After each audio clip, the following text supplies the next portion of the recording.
మరి మీరు ముఖ్యంగా నగరంలో ఉంటున్నా అంటే హైదరాబాద్లో అంటే ఈ బతుకమ్మ అనేది పల్లెటూరు ఒక విధంగా ఉంటుంది, అంటే ఆట సేమ్ ఉంటుంది కానీ దానికి ఉన్నటువంటి ఇంపార్టెన్స్ అనేది ప్రతి వ్యక్తి మార్పు ఉన్నట్టుగా మీరు హైదరాబాద్లో మీ బతుకమ్మ గురించి మీకున్నటువంటి మీ జీవితంలో ఉన్నటువంటి మీ అనుభవం ఏంటి బతుకమ్మపై?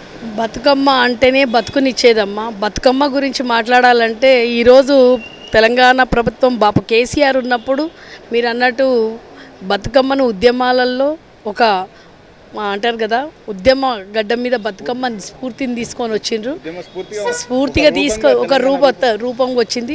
బతుకమ్మ అంటేనే ఒకప్పుడు అంటే ఒక పెద్ద మనిషి మా అమ్మమ్మ వాళ్ళు కథలు చెప్పింది ఏంటంటే, అప్పుడు అంటే కాన్పులు డెలివరీలు అయినప్పుడు కంటిన్యూ అప్పుడంతా యూనిటీ పవరు వాళ్ళకు ఉండకుండా చనిపోతూ ఉంటుంటే ఈ పుట్టిన పాపకు బతుకమ్మ అని పెట్టిండ్రు. బతుకు అని అమ్మ అని పెట్టిండ్రు. ఆ బతుకమ్మ పేరు మీదనే ఈరోజు మనం ఆడుకునే తెలంగాణ గౌరమ్మ పెట్టుకొని బతుకమ్మ అని అన్ని పువ్వులు తీసుకొచ్చి అది పేర్చి ఒక రూపం తీసుకొచ్చి దాన్ని ఆడుకునేది బతుకమ్మ. ఈరోజు అదే బతుకమ్మను మన బాపు కేసీఆర్ ఉద్యమాలలో నుంచి ఆ బతుకమ్మనే పెట్టి ఆ ఉద్యమ గడ్డ మీద దాని నుంచే స్ఫూర్తిని తీసుకొని వచ్చి తెలంగాణ తల్లి చేతిలో బతుకమ్మను పెట్టిండు. ఎందుకంటే ప్రతి ఇంట్లో ఆడబిడ్డ, తెలంగాణ ఆడబిడ్డ ఒక బతుకమ్మనే. ఆ బతుకమ్మను చూపించడానికి తెలంగాణ చేతిలో ఆ బతుకమ్మను పెట్టింది. ఈరోజు వచ్చిన ప్రబుద్ధుడు మూర్ఖుడు ఆ బతుకమ్మను తీసేసిండు. వాడే బతుకు లేకుండా పోతాడు. ఎందుకంటే ఈరోజు మాకు ఆ బతుకమ్మ స్ఫూర్తి ఎక్కడ చూసినా ఆ తెలంగాణ తల్లి చేతిలో బతుకమ్మను చూస్తే ఎక్కడ చూసినా కదా మా తెలంగాణ తల్లి అని ఒకలాంటి భక్తి భావము ప్రేమ అనేది ఉంటుండే. ఈరోజు తెలంగాణ తల్లి ఎక్కడుంది అస్తం అంటే కాంగ్రెస్ తల్లిని పెట్టుకున్నాడు వాడు. మీరు అడగకముందే నేను చెప్తున్నా, ఎందుకంటే ఈరోజు మాకు బాధ అనిపిస్తుంది. మేము మాత్రం మార్చుకోలేదు. మా బాపు కేసీఆర్ పెట్టిన తెలంగాణ తల్లి ఆ బతుకమ్మ ఉన్నది మాకు. వాడు తీసుకున్నాడు కాబట్టి వాడు బతుకు లేకుండా నాశనం అయిపోవాలని చెప్పేసి ఈరోజు తెలంగాణ ఆడబిడ్డలాగా నేను బాధతో చెప్తున్నాం. గత ప్రభుత్వంలో ఉన్నప్పుడు మా బాపు కేసీఆర్ చెప్తున్నాం కదా, అమాసం ముందే 10 రోజులకు ముందే నేను ఒక ఎస్ఎల్ఎఫ్ను గ్రూపు దానికి కూడా నేను లీడర్ని కాబట్టి 10 సంవత్సరాలు నా పదవిని ఏ పొజిషన్ ఉన్నా ఏదున్నా పార్టీలో నేను అక్కడ కూర్చొని 10 రోజులు నేను నా ఏరియాలో నా వాళ్లకు ఒక 20,000 చీరలు పంచేదాన్ని. 20,000 నేను చార్మినార్ డివిజన్ 20,000 మందికి నేను చీరలు పంచేదాన్ని. ఒక గొప్పగా చెప్పుకుంటా నేను, అర్థమైందా? ఎందుకంటే అట్లాంటిది ఈరోజు ఇంకా చీరలు రాలేదు.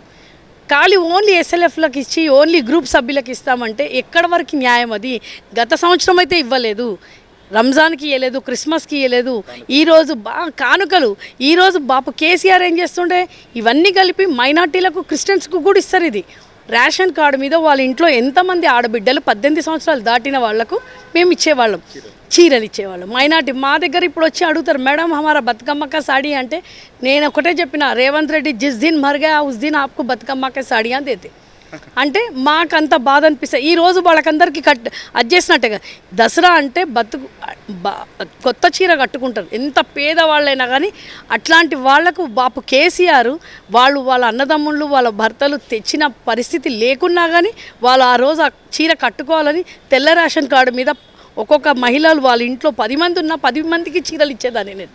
10 మంది మహిళలు 18 సంవత్సరాలు దాటిన వాళ్ళు ఉన్నా కానీ మేము వాళ్ళకి చీరలు ఇచ్చేదాన్ని. కానీ ఈరోజు ఈ మూర్ఖ ముఖ్యమంత్రి వానికి ఉన్నట్టే వానికి ఒకటే బిడ్డ ఉన్నట్టు వాడు గ్రూప్ సభ్యులకు ఇస్తామంటే ఎక్కడ పోవాలి? మిగతా వాళ్ళు ఎక్కడ పోతారు? అవి కూడా ఇచ్చేది నమ్మకం లేదు. ఇంకా రాలేదు చీరలు, ఇంకా మాకు లోడింగ్ కాలేదు.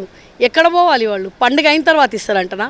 అంటే పండుగ అయిన తర్వాత మేము తెచ్చుకొని వీడు చచ్చిపోతగిన పండుగలకు కూడా ఇస్తారు. చనిపోయిన వాళ్ళ మీద మీరు రేవంత్ రెడ్డి పేరు మీద చీరలు ఇస్తాడా? మీరు హైదరాబాద్లో చార్మినార్ డివిజన్కు నేను మహిళా వైస్ ప్రెసిడెంట్ను. నాది ఉండేది నేను పురాణ ఫుల్ డివిజన్ నాది. మాకు అదే బాధ అనిపిస్తుంది ఈరోజు. ఎందుకంటే ఇన్ని వేల నేనే అన్ని పంచిన అంటే మొత్తం తెలంగాణలో ఎన్ని లక్షల చీరలు బాపు కేసీఆర్ పంచేదో అర్థం చేసుకోండి. ఇంకొక ప్రశ్న అడగదలుచుకున్నామ్మా. ఇప్పుడు ప్రస్తుతం గోపీనాథ్ గారు హఠాత్ మరణం వెనుక ఉన్నటువంటి ఆ స్థానంలో మళ్ళీ ఎవరు గెలుస్తారు అనుకుంటున్నారు? మరి మేమే గెలుస్తాం.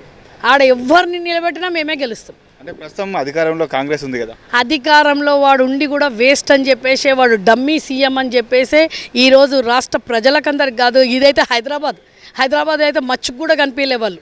కాబట్టే చెప్తున్నా, ఈరోజు మేమే ఉంటాము, మేము అంటారు కదా, ప్రచారం చేయకున్నా ఈరోజు బాపు కేసీఆర్ ప్రజలల్లో గుండెలల్లో, రేవంత్ రెడ్డి అయితే ఎట్లయితే జపం చేస్తుండో కొన్ని లక్షల సార్లు ప్రజలు ఆయన ఇచ్చే సంక్షేమ పథకాలు, ఆయన ఇచ్చే అంటారు కదా ఎన్నో నిమిషం లేస్తే ప్రతి విషయంలో మేము గుర్తు చేసుకుంటున్నాం. అంటే మేడం, నేను ఒకటి మాట, ఇక్కడ ప్రభుత్వం మీ పార్టీ అధికారంలో ఉన్నప్పుడు అందరూ కూటమిగా అందరూ సమిష్టిగా ఉన్నారు.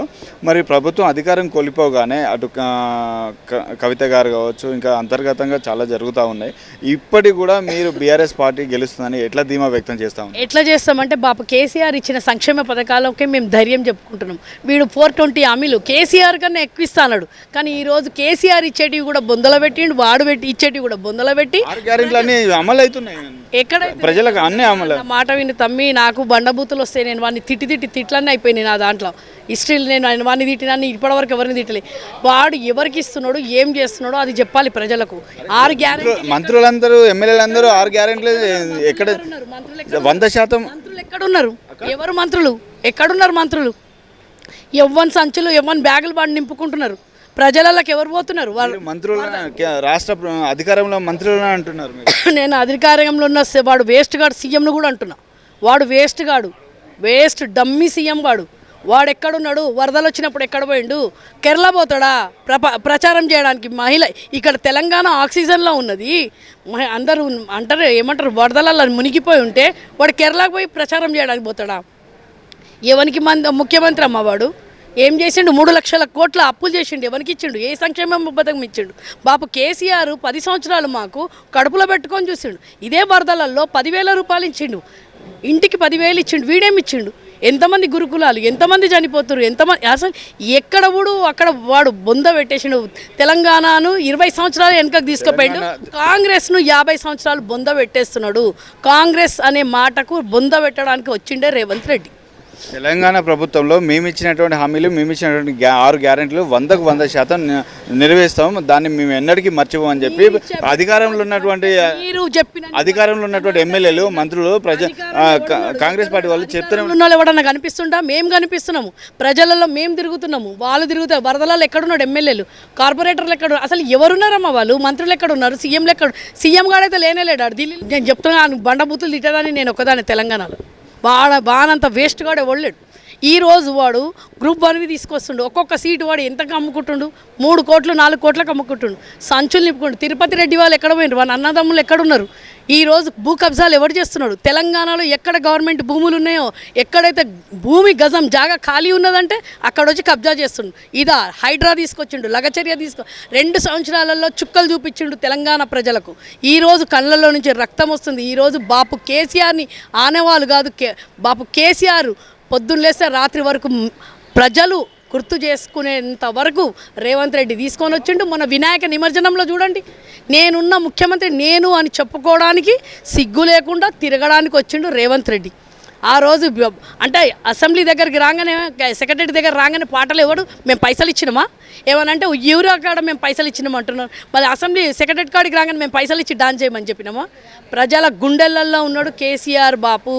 కాబట్టే ఈరోజు తెలంగాణలో మళ్ళీ బాపు కేసీఆరే రావాలి. ఎక్కడ పోయినా వీని 4,000 ఇస్తాడు. ఎక్కడ పోయినాయి స్కూటీలు, ఎక్కడ పోయినాయి బస్సు ఒక్కటి చేసిండు, అది కూడా కొట్టుకుంటారు గుద్దుకుంటారు, అది కూడా బంద్ అయిపోతుందంట. దాంట్లో కూడా కుంభకోణము ఎన్ని కథలు చేస్తలేడమ్మా. ఈరోజు ప్రజలు ఎవరిని గుర్తు చేస్తున్నారు? బాపు కేసీఆర్. పొద్దున్న లేస్తే బాపు కేసీఆర్, అంతకుమించి ఏం లేదు. ఈరోజు బతుకమ్మ పండుగ రోజు మేమే ముందు స్టార్ట్ చేసినాము. రాష్ట్ర వ్యాప్తంగా వాని అంటారు కదా, అన్ని హామీలు వేస్ట్ హామీలు కాబట్టి ఈరోజు 3 సీడీలు ఇచ్చినాము. అది ప్రజలలో పోతుంది, ప్రజలలో చూపిస్తాము. వాళ్ళ బాధలు మేము పాట రూపంగా మేము ప్రజలలోకి తీసుకొని వచ్చినాం. జై తెలంగాణ. మరి ఇదండి నేడు బీఆర్ఎస్ భవన్లో జరిగినటువంటి బతుకమ్మ కార్యక్రమంలో 3 పార్టీలు ప్రజలు పడుతున్నటువంటి బాధల నుంచి, ఈ కాంగ్రెస్ ప్రభుత్వం చేస్తున్నటువంటి అన్యాయాల గురించి మేము వివరించి రాసాము. ఇది ప్రతి పల్లెన ఈ పాట వెళ్తుంది. మళ్ళీ ఒకసారి బీఆర్ఎస్ పార్టీని అధికారంలోకి వస్తుంది. ఇది చేస్తున్నటువంటి అన్యాయాలు భరించలేక ప్రజలు మా కేసీఆర్ గారిని తీసుకొస్తారు అధికారంలోకి అని చెప్పి ధీమా వ్యక్తం చేస్తున్నారు. ఇదని మరి కెమెరామెన్ జితేందర్తో శ్రవణ్ కుమార్, NSTV హైదరాబాద్.